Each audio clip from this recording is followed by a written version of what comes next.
Hey everyone, Elizabeth here. The Last Laugh delivers stories that leave you speechless. If you're here for it, hit subscribe and let's go. The cream-colored envelope arrived on a Tuesday. Heavy cardstock, embossed lettering, the kind of invitation that screamed money and exclusivity. I opened it at my kitchen island, coffee in hand, already knowing what it would say. Richard Sullivan cordially invites you to celebrate his retirement from Sullivan Development Corporation. Black tie required. The Metropolitan Club. Saturday, November 18th, 7 p.m. Then, handwritten at the bottom in my mother's precise script. Professionals only. Best if you sit this out, Maya. This is a night for celebrating actual achievement. I read it twice. Set it down. Picked up my phone. A text from Mom was already waiting. Your brother's wife is a neurosurgeon. She'll be presenting a toast about professional excellence. It would be awkward having you there in your situation. My situation. That's what they called it. My life as a nonprofit coordinator, making $48,000 a year, living in a modest apartment in a neighborhood they wouldn't drive through. My situation of being 32, unmarried, no impressive letters after my name, no luxury car in the driveway. I typed back, understood. Another text came through, this time from my brother Derek. Mom's right. Dad's really proud of what he built. Don't make it weird by showing up and making it about your feelings. I didn't respond to that one. Instead, I opened my laptop and pulled up a file I'd been maintaining for 3 years. A file labeled Sullivan Development Investment Portfolio. Inside were loan agreements, equity positions, cash flow statements, and restructuring plans. All of it tied to a Cayman Islands trust called Meridian Capital Holdings. All of it controlled by me. My father had no idea that the angel investor, who'd saved his company from bankruptcy in 2022, was his disappointing daughter. The one who never understood business. The one who settled for nonprofit work because she couldn't handle the real world. I picked up my phone and called my wealth management attorney. Marcus, it's Maya. I need you to prepare withdrawal documents for the Sullivan Development loan. Full amount. I want them ready by Saturday night. The story really begins 4 years ago when I was 28 and working at a small nonprofit focused on financial literacy for underserved communities. My salary was modest, but I didn't need much. I'd always been good with money, careful, strategic. What my family never knew was that I'd started investing at 16 with money from my grandmother, my mother's mother, who'd passed away when I was 15. She left me $50,000 with a note. For Maya only. She has the mind for this. Don't let them tell you otherwise. My parents told everyone the inheritance went into a college fund. They never asked what actually happened to it. By the time I graduated college, I'd turned that $50,000 into $340,000 through careful index fund investments and a few very lucky early bets on emerging tech companies. By 25, I had $1.2 million.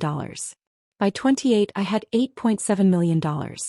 I lived quietly, worked at the nonprofit because I genuinely believed in the mission, and invested with the precision of someone who'd spent years studying markets while my family dismissed me at every dinner table conversation about real careers. Then came Thanksgiving 2021. Dad's company, Sullivan Development, was struggling. I heard him on the phone in his study, voice tight with stress, talking about cash flow problems and creditor pressure. Sullivan Development built mid-range commercial properties, office parks, retail centers, mixed-use developments. It was solid work, but Dad had overextended during the pandemic and the company was hemorrhaging money. At dinner that night, Derek asked, "How bad is it, Dad?"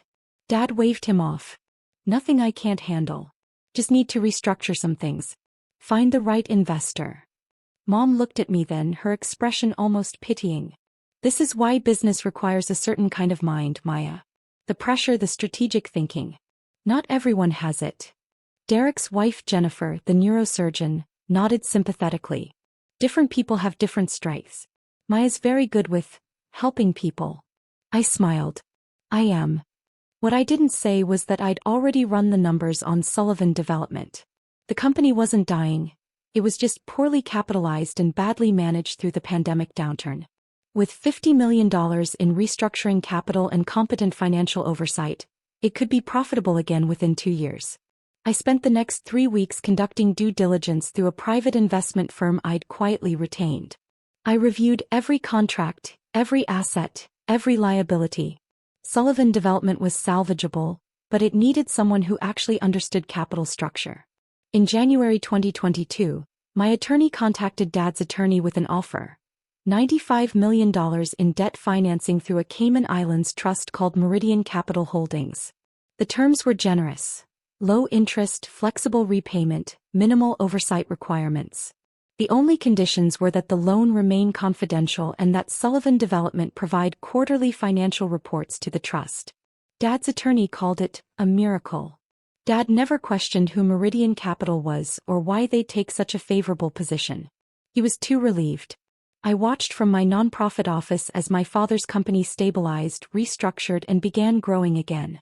I reviewed every quarterly report, every financial decision.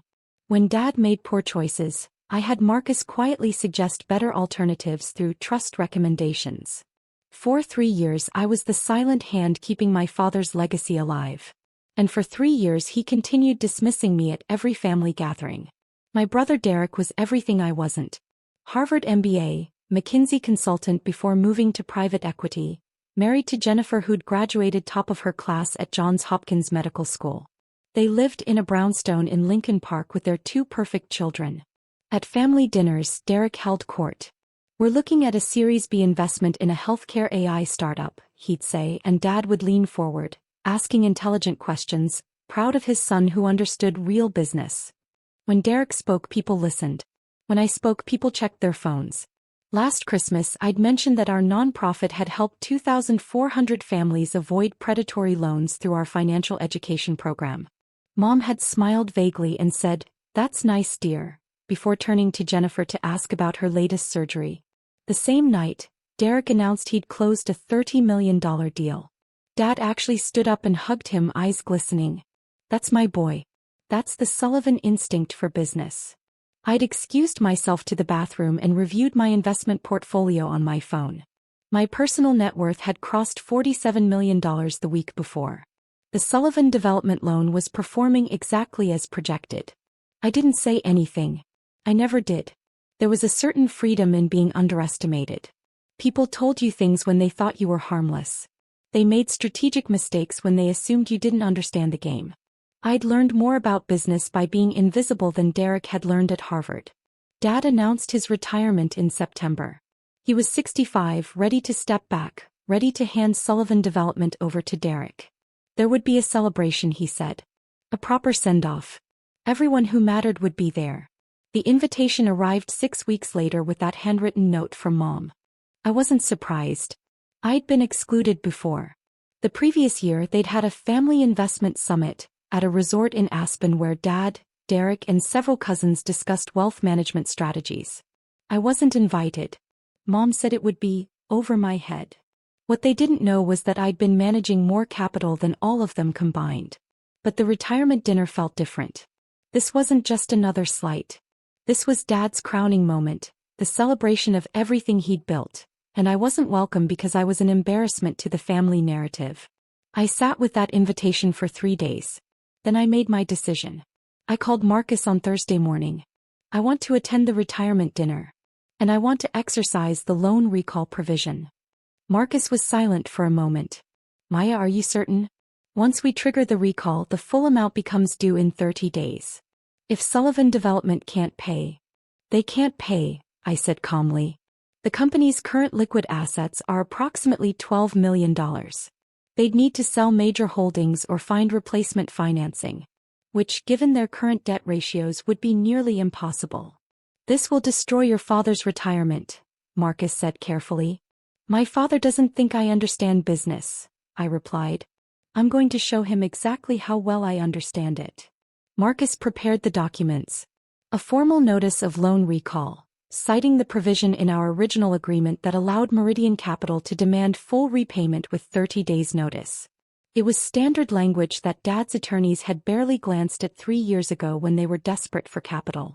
I also had Marcus prepare a second set of documents, proof of my identity as the beneficial owner of Meridian Capital Holdings, complete with every transaction, every decision, every quarterly report I'd reviewed. On Friday I went shopping. I bought a dress that cost more than my monthly rent. Black, elegant, perfectly tailored. I bought shoes that whispered money. I had my hair done at a salon where Jennifer got hers done, where a wash and style cost $300. When I looked in the mirror Saturday evening, I saw someone my family wouldn't recognize. I saw the woman who'd been running the numbers behind their success all along. The Metropolitan Club was exactly what I expected. Soaring ceilings, crystal chandeliers, old money dripping from every surface. I walked in at 7:15 fashionably late and handed my invitation to the host. He looked at it, looked at me and nodded. "Right this way, Ms. Sullivan." The ballroom was packed. 200 people, maybe more. Dad's colleagues, business partners, family, friends. Derek and Jennifer stood near the bar, both of them dressed impeccably, both of them radiating success. I spotted my parents at the center table, Dad in a tuxedo, Mom in a gown that probably cost $5,000. They were laughing with the mayor and his wife. Nobody noticed me at first. I took a glass of champagne from a passing waiter and found a spot along the wall, observing. The speeches started at 7:30. The mayor went first, praising Dad's contributions to the city's commercial development. Then came Dad's business partner telling stories about their early days. Then Derek, giving a polished presentation about the Sullivan legacy of excellence and strategic vision. Nobody mentioned that the company had nearly collapsed 3 years ago. Nobody mentioned the mysterious investor who'd saved everything. I sipped my champagne and waited. At 8:15, Dad stood to give his speech. He thanked everyone, his voice thick with emotion. He talked about building something that mattered, about legacy, about passing the torch to his son who had the mind and the drive to take Sullivan Development to new heights. He never mentioned me. Not once. Then his phone buzzed. He ignored it. It buzzed again. And again. I saw his attorney Richard Chin stand from a table near the back. He was checking his phone, his face draining of color. He started walking quickly toward Dad. This was the moment. Richard Chin reached the head table just as Dad was concluding his speech. I saw him lean down and whisper something urgent. Dad's expression shifted from confusion to concern. He pulled out his phone, glanced at the screen, and his face went completely pale. The room had gone quiet. Everyone was watching. "Richard, what is this?" Dad's voice carried in the sudden silence. Richard cleared his throat. His voice shook slightly. "Sir, I just received a notice from Meridian Capital Holdings. They're calling the loan. Full amount due in 30 days. $95 million. The words hung in the air like smoke. Dad stared at him. "That's impossible. The loan isn't due until 2027. We have years left." "There's a recall provision," Richard said miserably. "I'm sorry, Richard. I didn't think they'd ever exercise it. But they have the right. And they're exercising it now." I watched Derek stand up, his face flushed. "Who the hell is Meridian Capital? Why would they do this now?" Richard looked at his phone again. "They've provided documentation. The beneficial owner is." He paused, looking genuinely confused. He looked around the room, his eyes scanning faces. Then they landed on me. "The beneficial owner is Maya Sullivan," he said slowly, as if he couldn't believe the words coming out of his mouth. Every head in the room turned. I set down my champagne glass and walked forward. My heels clicked against the marble floor. The crowd parted like water. I reached the head table and looked at my father. His face had gone from pale to red, confusion and anger competing for dominance. "Maya," he said. "What is he talking about?" I pulled out my phone and nodded to Richard. "I sent you the supporting documentation 30 minutes ago. Every transaction, every decision, every quarterly report. Meridian Capital Holdings is a Cayman trust established in 2021. I'm the sole beneficial owner." Mom stood up, her hand at her throat. "That's ridiculous. You work at a nonprofit. You make $48,000 a year." "I do work at a nonprofit," I said calmly, "because I believe in the work. But that's not where my money comes from." Derek was staring at me like I'd grown a second head. "You're saying you loaned Dad $95 million? Where would you even get?" "I started with an inheritance from Grandma Rose when I was 16, I said. $50,000 that she left specifically to me. I invested it. By 25 I had over $1 million. By 28 I had nearly $9 million. When Dad's company was failing in 2021, I saw an opportunity." Dad finally found his voice. You've been the investor this whole time?" For 3 years, I confirmed. I saved your company, Dad.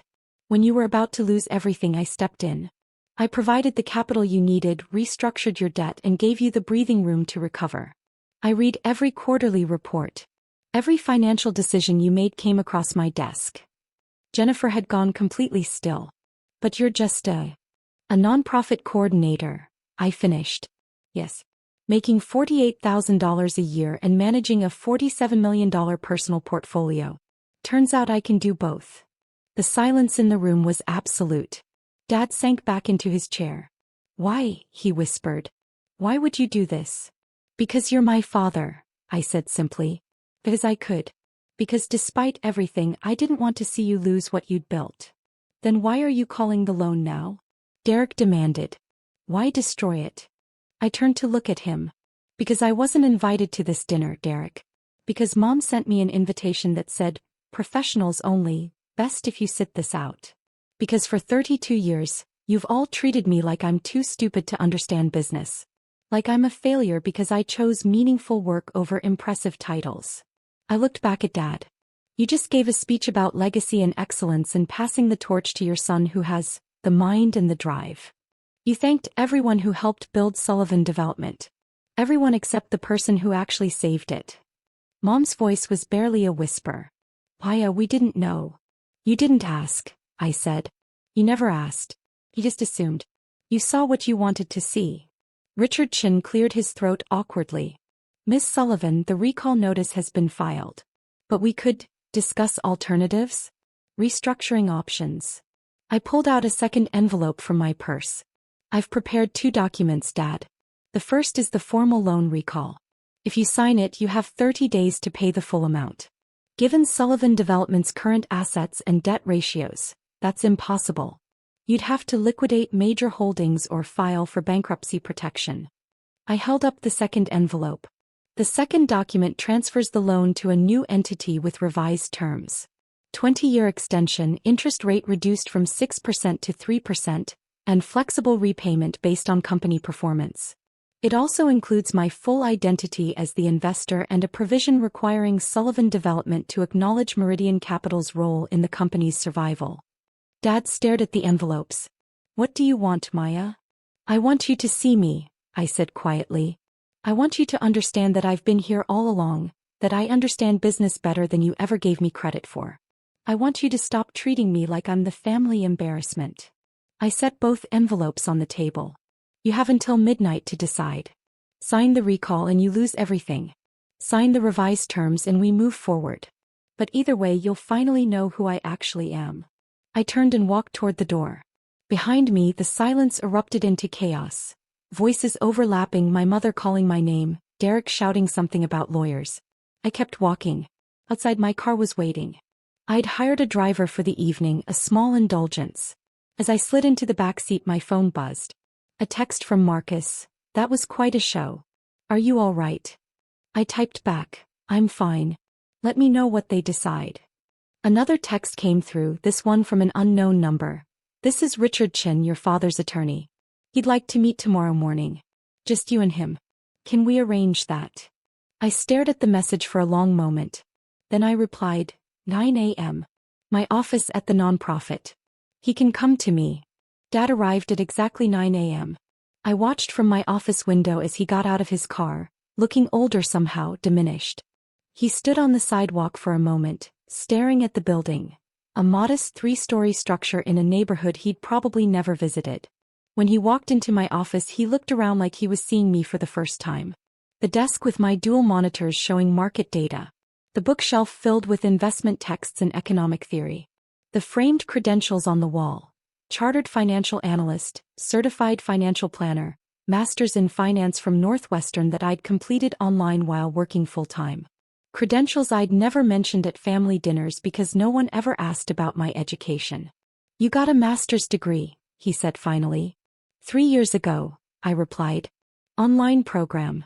Graduated top of my class. He sat down heavily in the chair across from my desk. For a long moment, neither of us spoke. I signed the revised terms, he said quietly. This morning. Richard witnessed it. I nodded. I'd expected that. The alternative was suicide for his company. Why didn't you tell us? He asked. Why let us think? Why let us believe you were struggling? I wasn't struggling, I said. I was living within my means and building something that mattered. The nonprofit work is real, Dad. We've helped thousands of families avoid predatory loans, taught financial literacy, created pathways out of poverty. That work matters to me. But the money is just numbers on a screen, I said. It's it all. I'm good at making it grow and I use it strategically. But it's not who I am. Dad rubbed his face. He looked exhausted. Your mother is devastated. Derek is. I don't even know what Derek is. Confused. Angry maybe.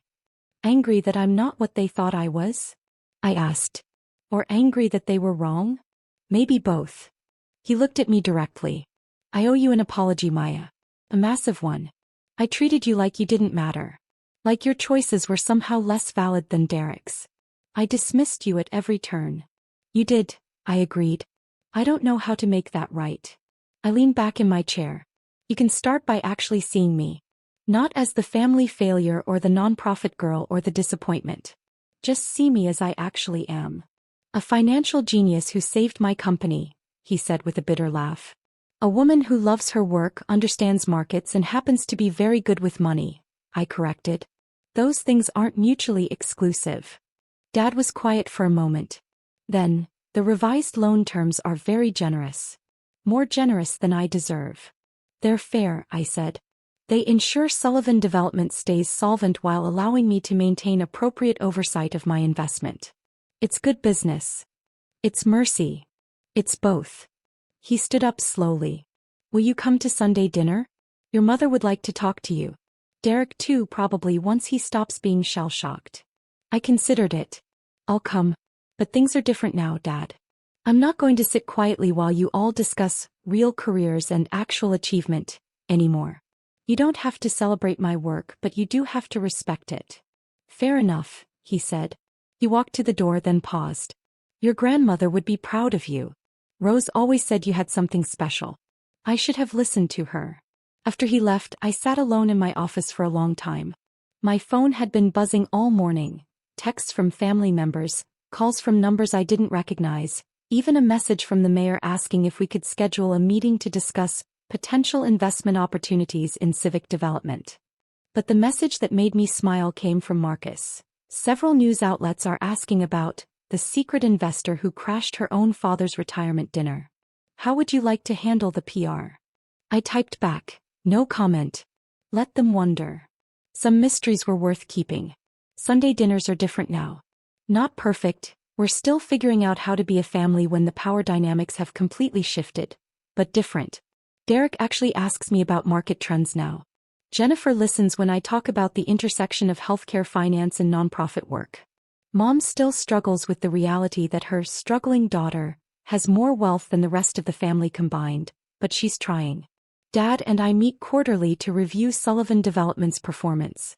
He's been surprisingly receptive to my suggestions, and the company is thriving under the revised capital structure.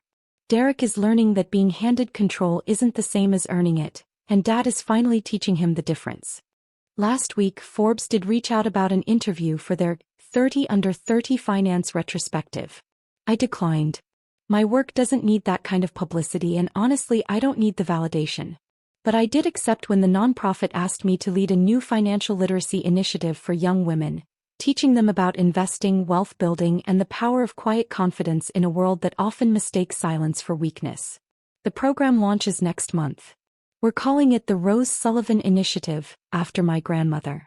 Because she saw something in me that my family missed, and I want other young women to know that their worth isn't measured by how loud they are or how much they impress people at dinner parties. Sometimes the most powerful person in the room is the one everyone underestimates. I learned that lesson well. And I'm teaching it to the next generation.